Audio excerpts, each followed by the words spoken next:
പ്രിയപ്പെട്ട വിദ്യാർത്ഥികളെ, നമ്മുടെ ടോപ്പിക്ക് ഫിനാൻഷ്യൽ സ്റ്റേറ്റ്മെന്റ്സ് ആണ്. ഇതിന്റെ ഒന്നാമത്തെ പാർട്ട് കഴിഞ്ഞ് നമ്മളിപ്പോൾ ഉള്ളത് രണ്ടാമത്തെ പാർട്ടിലാണ്. പാർട്ട് 1 ഫിനാൻഷ്യൽ സ്റ്റേറ്റ്മെന്റ്സിന്റെ ബേസിക് ആയിട്ടുള്ള കാര്യങ്ങളൊക്കെ ഡിസ്കസ് ചെയ്തു. Trading account, profit and loss account, balance sheet ഉൾപ്പെടെയുള്ള ഫിനാൻഷ്യൽ സ്റ്റേറ്റ്മെന്റുകളുടെ ഫോർമാറ്റുകൾ, അതിൽ വരുന്ന അക്കൗണ്ടുകൾ, ഡെബിറ്റ് സൈഡിൽ എഴുതേണ്ട അക്കൗണ്ടുകൾ ഏതൊക്കെയാണ്, ക്രെഡിറ്റ് സൈഡിൽ ഏതൊക്കെയാണ്, എന്താണ് ഈ ഫിനാൻഷ്യൽ സ്റ്റേറ്റ്മെന്റ്സുകൾ ചെയ്യുന്നതിനുള്ള ലക്ഷ്യം എന്താണ്, എന്താണ് ഇതിന്റെ ഒബ്ജക്റ്റീവ് എന്താണ്, തുടങ്ങിയിട്ടുള്ള കാര്യങ്ങളൊക്കെ ഒന്നാമത്തെ വീഡിയോയിൽ നമ്മൾ ഡിസ്കസ് ചെയ്ത് കഴിഞ്ഞതാണ്. ഇനി റിപ്പീറ്റ് ചെയ്യുന്നില്ല. ഇത് രണ്ടാമത്തെ പാർട്ടാണ്. ഇതിൽ ക്ലോസിംഗ് സ്റ്റോക്ക് മാത്രം അഡ്ജസ്റ്റ്മെന്റായി ഉൾപ്പെടുത്തിയിട്ടുള്ള ഒരു പ്രോബ്ലമാണ് ഇലുസ്ട്രേറ്റ് ചെയ്യാൻ ഉദ്ദേശിക്കുന്നത്. ഇത് കഴിഞ്ഞതിന് ശേഷം ഫിനാൻഷ്യൽ സ്റ്റേറ്റ്മെന്റ്സിൽ വരാവുന്ന അഡ്ജസ്റ്റ്മെന്റുകൾ ഡിസ്കസ് ചെയ്യണം. തുടർന്ന് ഇലുസ്ട്രേഷൻ വിത്ത് അഡ്ജസ്റ്റ്മെന്റ്സ്, ക്ലോസിംഗ് സ്റ്റോക്ക് ഒഴികെ ഉൾപ്പെടെയുള്ള മറ്റെല്ലാ അഡ്ജസ്റ്റ്മെന്റുകളും ഉൾപ്പെടുത്തിയിട്ടുള്ള പ്രോബ്ലംസും വർക്കൗട്ട് ചെയ്യാം. നമുക്ക് എന്തായാലും നമുക്ക് ഈ സെക്കൻഡ് പാർട്ട് തുടങ്ങാം. ഇലുസ്ട്രേഷനിലേക്ക് നമുക്ക് പോവാം.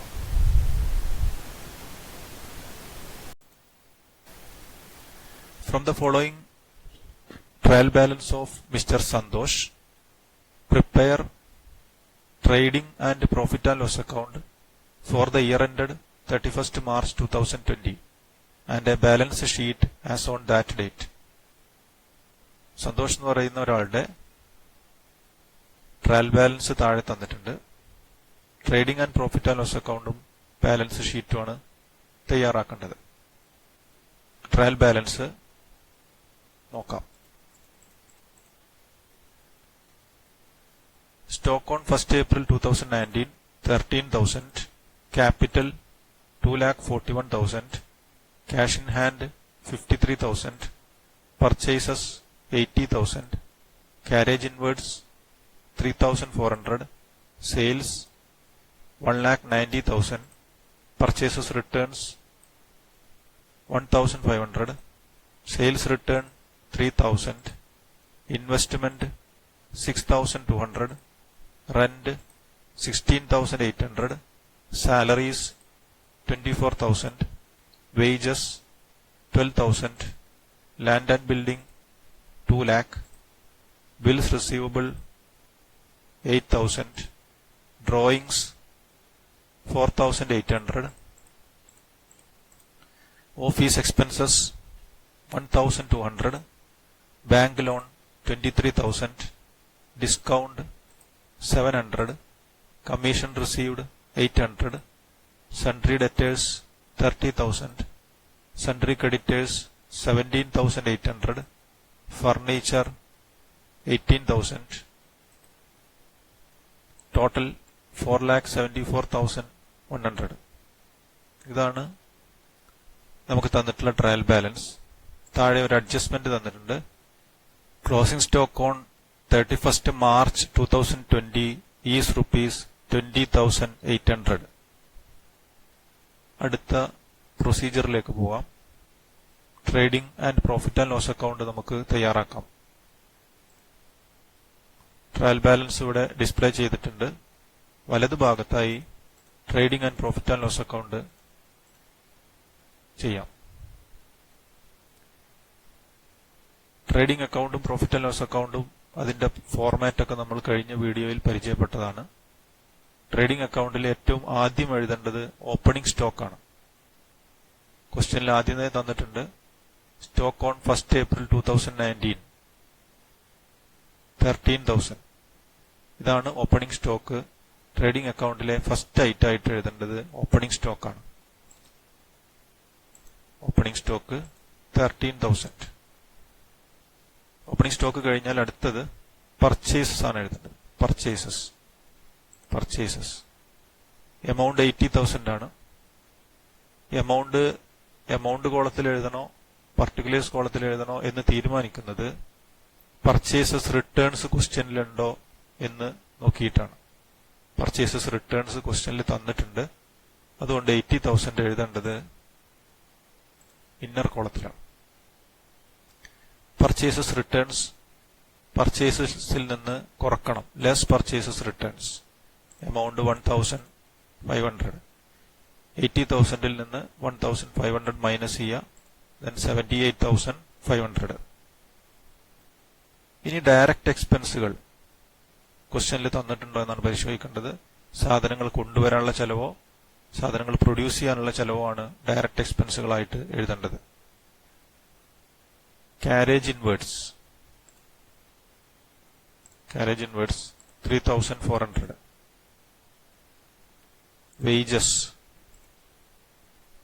12,000. ഇത്രയും ഡയറക്റ്റ് എക്സ്പെൻസുകളാണ് ക്വസ്റ്റ്യനിൽ തന്നിട്ടുള്ളത്. ഇനി ക്രെഡിറ്റ് സൈഡിൽ ആദ്യം എഴുതേണ്ടത് സെയിൽസ് ആണ്. സെയിൽസ് 1,90,000. ഇതും സെയിൽസ് റിട്ടേൺ ഉണ്ടോ എന്ന് നോക്കണം. സെയിൽസ് റിട്ടേൺ തന്നിട്ടുണ്ട്, അതുകൊണ്ട് എമൗണ്ട് എഴുതേണ്ടത് ഇന്നർ കോളത്തില്. Sales return less sales return 3,000. സെയിൽസിൽ നിന്ന് സെയിൽസ് റിട്ടേൺ മൈനസ് ചെയ്ത് നെറ്റ് സെയിൽസ് ആണ് എമൗണ്ട് കോളത്തിൽ എഴുതേണ്ടത്.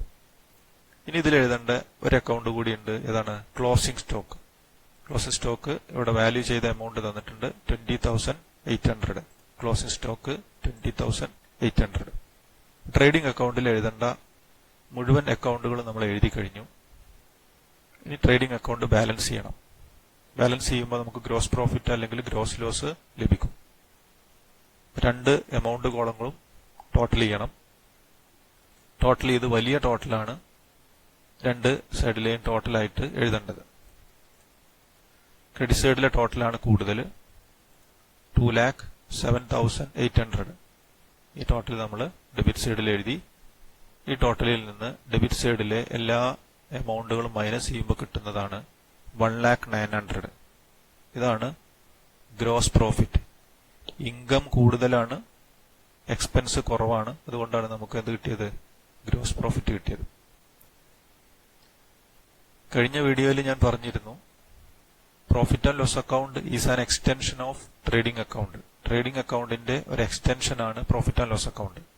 അതുകൊണ്ട് തന്നെ ഇതിന്റെ തുടർച്ചയായിട്ട് നമ്മൾ പ്രോഫിറ്റ് ആൻഡ് ലോസ് അക്കൗണ്ട് ചെയ്യണം. ഈ ഗ്രോസ് പ്രോഫിറ്റ് ആൻഡ് ലോസ് അക്കൗണ്ടിലേക്ക് ബ്രോഡ് ഡൗൺ ചെയ്യണം. ക്രെഡിറ്റ് സൈഡിലാണ് ബ്രോഡ് ഡൗൺ ചെയ്ത് എഴുതേണ്ടത്. ഇനി നമ്മൾ പ്രോഫിറ്റ് ആൻഡ് ലോസ് അക്കൗണ്ടിൽ എഴുതേണ്ടത് ഡെബിറ്റ് സൈഡിൽ ഇൻഡയറക്റ്റ് എക്സ്പെൻസുകളും ക്രെഡിറ്റ് സൈഡിൽ ഇൻഡയറക്റ്റ് ഇൻകം തന്നിട്ടുണ്ടെങ്കിൽ അതുമാണ് എഴുതേണ്ടത്. നമുക്ക് പരിശോധിച്ച് നോക്കാം. റെന്റ് ഇൻഡയറക്റ്റ് എക്സ്പെൻസ് ആണ്, ഡെബിറ്റ് ചെയ്യണം. Amount 16,800. Salary 24,000. Office expenses 1,200. Discount 700 debit balance ആണ്, അല്ലെങ്കിൽ ഡെബിറ്റ് കോളത്തിലാണ് തന്നിട്ടുള്ളത്, അതുകൊണ്ട് ഇത് എക്സ്പെൻസ് ആണ്. ഇതേ ഡിസ്കൗണ്ട് എമൗണ്ട് ക്രെഡിറ്റ് കോളത്തിലാണ് തന്നതെങ്കിൽ അതിനെ നമ്മൾ എടുക്കേണ്ടത് ഇൻഡയറക്റ്റ് ഇൻകം ആയിട്ടാണ്. ക്രെഡിറ്റ് ബാലൻസ് ആണെങ്കിൽ ഇൻകം ആണ്, ഡെബിറ്റ് ആണെങ്കിൽ ഡെബിറ്റ് ബാലൻസ് ആണെങ്കിൽ അത് എക്സ്പെൻസ് ആണ്. 700 ഡിസ്കൗണ്ട് 700. ഇനി ഇൻഡയറക്റ്റ് എക്സ്പെൻസുകളൊന്നും കാണാനില്ല. കമ്മീഷൻ റിസീവ്ഡ് എന്നുള്ളത് ഇൻഡയറക്റ്റ് ഇൻകം ആണ്, പ്രോഫിറ്റ് ആൻഡ് ലോസ് അക്കൗണ്ടിൽ ക്രെഡിറ്റ് ചെയ്യണം. എമൗണ്ട് 800. ഇത്രയും അക്കൗണ്ടുകളാണ് പ്രോഫിറ്റ് ആൻഡ് ലോസ് അക്കൗണ്ടിലേക്ക് വേണ്ടി ട്രയൽ ബാലൻസിൽ തന്നിട്ടുള്ളത്. എല്ലാം എഴുതിയോ എന്ന് ഒരിക്കൽ കൂടി പരിശോധിച്ച് നേരത്തെ ചെയ്ത അതേപോലെ പ്രോഫിറ്റ് ആൻഡ് ലോസ് അക്കൗണ്ട് നമ്മൾ ബാലൻസ് ചെയ്യണം. ഇവിടെയും ക്രെഡിറ്റ് സൈഡിലെ ടോട്ടലാണ് കൂടുതൽ, 1,01,700. ആ എമൗണ്ട് ഇവിടെ എഴുതി. ഈ എമൗണ്ടിൽ നിന്നും ഡെബിറ്റ് സൈഡിലെ എല്ലാ ഇൻഡയറക്റ്റ് എക്സ്പെൻസുകളും കുറക്കുമ്പോൾ 59,000 കിട്ടും. ഈ 59,000 ആണ് net profit. It is transferred to capital account. Balance sheet ചെയ്യുമ്പോൾ ഈ നെറ്റ് പ്രോഫിറ്റ് ക്യാപിറ്റലിനോട് കൂടെ കൂട്ടി എഴുതണം. ഇതിൽ ശ്രദ്ധിക്കേണ്ട ഒരു കാര്യമുണ്ട്. ക്രെഡിറ്റ് സൈഡിലാണ് ഇൻകം എഴുതുന്ന സൈഡ്. ഇവിടെ ഡയറക്റ്റ് ഇൻകം ഇവിടെ ഇൻഡയറക്റ്റ് ഇൻകം കൂടുമ്പോഴാണ് പ്രോഫിറ്റ് കിട്ടുന്നത്. ട്രേഡിംഗ് അക്കൗണ്ടിൽ ക്രെഡിറ്റ് സൈഡിലാണ് ഇൻകം എഴുതിയിട്ടുള്ളത്. ക്രെഡിറ്റ് സൈഡ് കൂടുതലായിരുന്നു, അതുകൊണ്ട് നമുക്ക് കിട്ടിയത് ഗ്രോസ് പ്രോഫിറ്റ് ആണ്. പ്രോഫിറ്റ് ആൻഡ് ലോസ് അക്കൗണ്ടിലും ക്രെഡിറ്റ് സൈഡിലാണ് കൂടുതൽ, ഇൻകം എഴുതുന്ന സൈഡിലാണ് കൂടുതൽ, അതുകൊണ്ടാണ് നെറ്റ് പ്രോഫിറ്റ് വന്നത്. ഡെബിറ്റ് സൈഡാണ് കൂടുതലെങ്കിൽ നമുക്ക് കിട്ടുന്ന ബാലൻസ് ക്രെഡിറ്റ് സൈഡിലാണ് ബാലൻസ് വരിക, അത് ഗ്രോസ് ലോസ് ആണ്. അതേപോലെ പ്രോഫിറ്റ് ആൻഡ് ലോസ് അക്കൗണ്ടിന്റെ ഡെബിറ്റ് സൈഡാണ് എമൗണ്ട് കൂടുതലെങ്കിൽ നമുക്ക് കിട്ടുന്നത് നെറ്റ് ലോസ് ആണ്. ഈ ക്വസ്റ്റ്യനിൽ നമുക്ക് കിട്ടിയത് ഗ്രോസ് പ്രോഫിറ്റും നെറ്റ് പ്രോഫിറ്റുമാണ്. ഇങ്ങനെയാണ് trading and profit and loss account തയ്യാറാക്കേണ്ടത്. ഇനി അടുത്ത പ്രൊസീജിയറിലേക്ക് പോവാം. ബാലൻസ് ഷീറ്റ് തയ്യാറാക്കാം. ലെഫ്റ്റ് സൈഡിൽ ലയബിലിറ്റീസും ക്യാപിറ്റലും എഴുതണം. റൈറ്റ് സൈഡിൽ അസറ്റ്സ് ആണ് എഴുതേണ്ടത്. അപ്പൊ ആദ്യം എഴുതുക, ലയബിലിറ്റി സൈഡിൽ ആദ്യമായിട്ട് എഴുതുന്നത് ക്യാപിറ്റലാണ്. ക്യാപിറ്റൽ എഴുതി. എമൗണ്ട് എഴുതേണ്ടത് ഇന്നർ കോളത്തിലാണ്, കാരണം ഇതിനോട് കൂടെ പ്രോഫിറ്റ് ആഡ് ചെയ്യാനും ഡ്രോയിങ്സ് തന്നിട്ടുണ്ടെങ്കിൽ ഡ്രോയിങ്സ് തന്നിട്ടുണ്ട്, ഡ്രോയിങ്സ് തന്നതുകൊണ്ട് ഡ്രോയിങ്സ് ലെസ് ചെയ്യും വേണം, കുറക്കുകയും വേണം. 2,41,000. നമ്മൾ തയ്യാറാക്കിയിട്ടുള്ള പ്രോഫിറ്റ് ആൻഡ് ലോസ് അക്കൗണ്ടിലെ നെറ്റ് പ്രോഫിറ്റ് എത്രയാണ് നോക്കുക, 59,000. ആ നെറ്റ് പ്രോഫിറ്റ് ക്യാപിറ്റലിനോട് കൂടെ എന്ത് ചെയ്യണം, ആഡ് ചെയ്യണം. ആഡ് നെറ്റ് പ്രോഫിറ്റ് 59,000 ആഡ് ചെയ്ത് ഇന്നർ കോളത്തിൽ തന്നെ എഴുതണം. ഇതിൽ നിന്ന് എന്ത് ലെസ് ചെയ്യണം, drawings less drawings 4,800. Net amount ഇവിടെ കിട്ടും 2,95,200. ഇനി ലയബിലിറ്റീസ്, മറ്റുള്ള ലയബിലിറ്റീസ് ഈ സൈഡിൽ എഴുതണം. അസറ്റ്സുകൾ അസറ്റ് സൈഡിലും എഴുതണം. Bank loan 23,000. Sundry creditors 17,800. Liabilities തന്നതെല്ലാം എഴുതി. അസറ്റ് എഴുതുമ്പോൾ ഫിക്സഡ് അസറ്റുകൾ ആദ്യവും കറന്റ് അസറ്റുകൾ അതിന്റെ താഴെയും എഴുതാൻ വേണ്ടി ശ്രമിക്കാം. അതുകൊണ്ട് ഫിക്സഡ് അസറ്റുകൾ ഉണ്ടെങ്കിൽ ആദ്യം എഴുതാം. Land and building 2 lakh.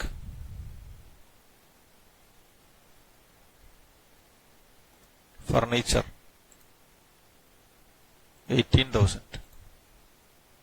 Investments 6,200.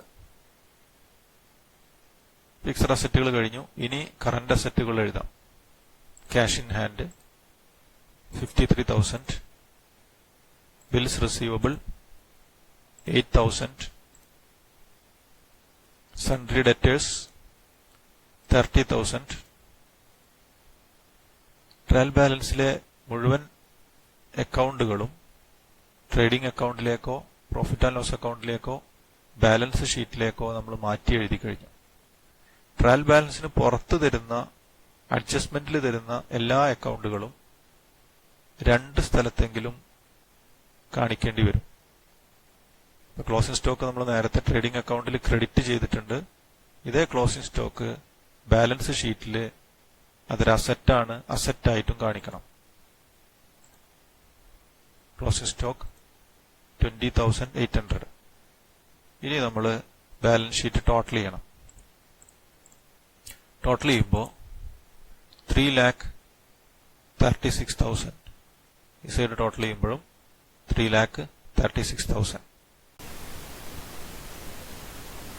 നമ്മുടെ സെക്കൻഡ് പാർട്ട് ഇവിടെ അവസാനിക്കുകയാണ്.